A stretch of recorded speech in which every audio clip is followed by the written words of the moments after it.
Hello friends, Manjusha cooking and ব্লগে আপনাদের আর একটা নতুন রেসিপিতে সবাইকে স্বাগত। বন্ধুরা, আমি আজ আপনাদের সঙ্গে শেয়ার করব একটা কুলচা রেসিপি, আলু কুলচা তেল ছাড়া জলের মতো। তো চলুন শুরু করি। আমি এখানে নিয়েছি 500 গ্রাম মতো ময়দা, তাতে দিয়ে দিচ্ছি স্বাদ মতো নুন, দিচ্ছি চিনির গুঁড়ো। আপনারা চাইলে গোটা চিনি দিতে পারেন, তবে আমি যে চিনির দানাটা নিয়েছিলাম সেটা বড্ড বেশি বড় ছিল, ময়দায় মিশতে একটু অসুবিধা হতো, তাই জন্য একটু গুঁড়ো করে নিয়েছি। গুঁড়ো করে নিলে কি হবে, পুরো ময়দার মধ্যে ফাইনভাবে মিশে যাবে। এবার আমি ময়দার মধ্যে একটু গর্ত করে নিয়েছি, দিয়ে দিচ্ছি ফেটানো টক দই। আমি এখানে 200 গ্রাম ফেটানো টক দই নিয়েছি। এবার এতে দিয়ে দিচ্ছি হাফ টিস্পুন বেকিং সোডা বা খাওয়া soda, 1 teaspoon baking powder. Baking সোডার থেকে কিন্তু বেকিং পাউডারটা বেশি লাগবে, সোডা বেশি হয়ে গেলে কিন্তু এটা তিতকুটে লাগবে। এই বেকিং সোডা আর বেকিং পাউডার এই কারণে দিচ্ছি যাতে ইনস্ট্যান্ট এটা ফার্মেন্ট হয়ে যায়, তার জন্য। আপনারা চাইলে এই ফার্মেশনটা কিন্তু ইস্ট দিয়েও করতে পারেন। আমি ইনস্ট্যান্ট করার জন্য এই বেকিং সোডা আর পাউডারটা ব্যবহার করছি।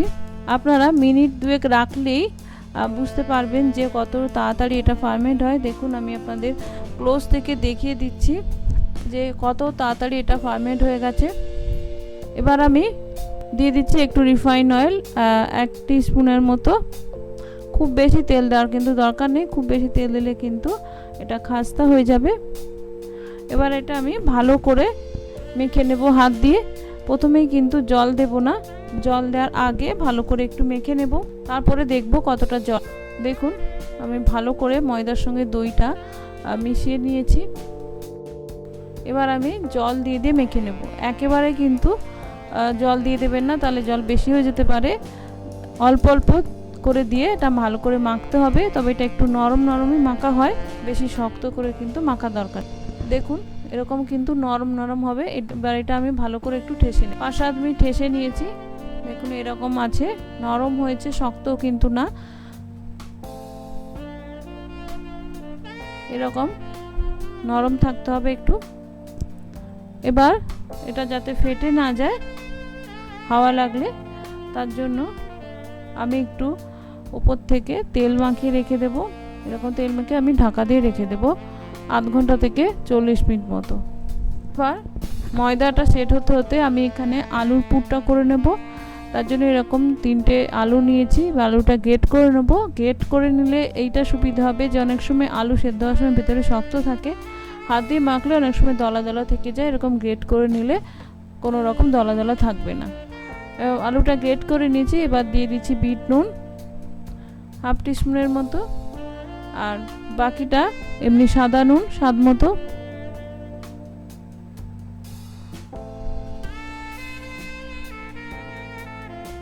দিচ্ছি লঙ্কা কুচানোটা আপনারা যেরকম ঝাল পছন্দ করেন সেরকম দেবেন। দিচ্ছি ধনে পাতা কুচানো,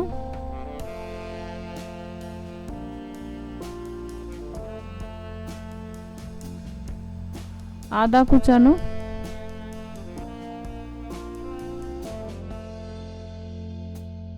আর ভাজা মশলা। এখানে আমি কালারের জন্য দিয়ে দিচ্ছি একটু রেড চিলি পাউডার, এটা অপশনাল, আপনারা চাইলে দিতে পারেন, নাহলে স্কিপ করতে পারেন। এবার আমি হাত দিয়ে এটা ভালো করে মেখে নেব। আমি এখানে সম্পূর্ণ নিরামিষ করছি বলে পেঁয়াজ দিলাম না, আপনারা চাইলে কিন্তু পেঁয়াজ দিতে পারেন, পেঁয়াজ দিলেও খেতে ভালো লাগে।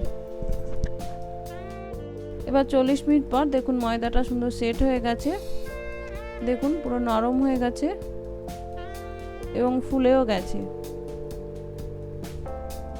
এবার এটা আমি আমার কিচেন টপে নামিয়ে নিয়েছি, দিয়ে অল্প একটু ময়দা দিয়ে এটা আমি লেচিটা কেটে নেব। কারণ এটা একটু যেহেতু নরম হয় তো অনেক সময় হাতে লেগে থাকার ভয় যায়, তাই জন্য এভাবে একটুখানি কেটে নেব লেচিগুলো।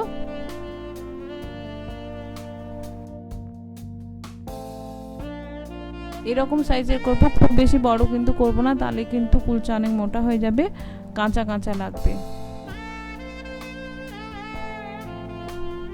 দেখুন লেচিগুলো আমি সব কেটে নিয়েছি। এবার লেচিতে আমি পুর ভরে নেব, আপনাদের দেখাচ্ছি। এইভাবে দুটো আঙুলের সাহায্যে এরকম বাটির মতো করে নেব আমি ময়দার লেচিটাকে। যেরকম আমরা ডাল পুরি বা কচুরির পুর ভরি সেরকমভাবে বাটিটা করে নিয়ে আমি পুরটা ভরে নেব।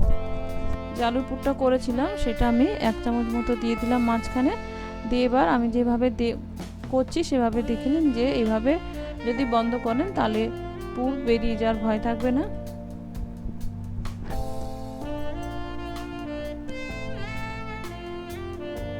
এইভাবে মুখটা আমি বন্ধ করে দিলাম। এবার একটু বেলে নেব। বেলে নেওয়ার জন্য অল্প একটু ময়দা ছড়িয়ে নিয়েছি, তবে ময়দাটা কিন্তু ওপরে দেওয়া যাবে না, এভাবে নিচে রাখতে হবে। দিয়ে হাত দিয়ে চেপে চেপে আমি লম্বা করে বেলে নেব। আপনারা চাইলে কিন্তু গোল করেও বেলতে পারেন, তবে এটা কিন্তু খুব বেশি বড় হয় না আর বেশি পাতলা হয় না। আর যেহেতু ভেতরে পুর আছে সাবধানে বেলতে হবে। দেখুন আমি লম্বা করে বেলে নিয়েছি। এবার উপর থেকে দিয়ে দিলাম একটু কালো জিরে, আপনারা চাইলে কালো তিল দিতে পারেন। দিয়ে দিচ্ছি একটু সাদা তিল আর একটু ধনেপাতা কুচানো, দিয়ে এগুলো দিয়ে একটু বেলনি দিয়ে আমি চেপে দেব যাতে এটা কুলচার মধ্যে আটকে যায়। এগুলো যখন ভাজা হবে বন্ধুরা খেতে কিন্তু খুবই সুন্দর টেস্টি হয় আর একটা সুন্দর গন্ধ বের। এবার আমি একটা ফ্রাইং প্যান গরম করে নিয়েছি। এবার কুলচার পেছনটা একটু জল আটকে আমি এইভাবে ফ্রাইং প্যানে দিয়ে দিলাম। এবার পাশ দিয়ে আমি একটু জল দিয়ে সঙ্গে সঙ্গে ঢাকা আটকে দেব। এই ঢাকাটা একটু ট্রান্সপারেন্ট হলে ভালো হতো, তাহলে আপনারা দেখতে পাতেন যে কুলচাটা কতটা ফুলছে। তো যাই হোক, এবার কিছুক্ষণ পর ঢাকনাটা আমি খুলেছি। বন্ধুরা কুলচাগুলো কিন্তু ফুলেছিল, ঢাকনাটা খোলার পর ফোলা কমে যায়। দেখুন আমি যে খুন্তি দিয়ে দেখাচ্ছি কি সুন্দর ফ্লাপি হয়েছে। এবার এটা আমি উল্টে দেব।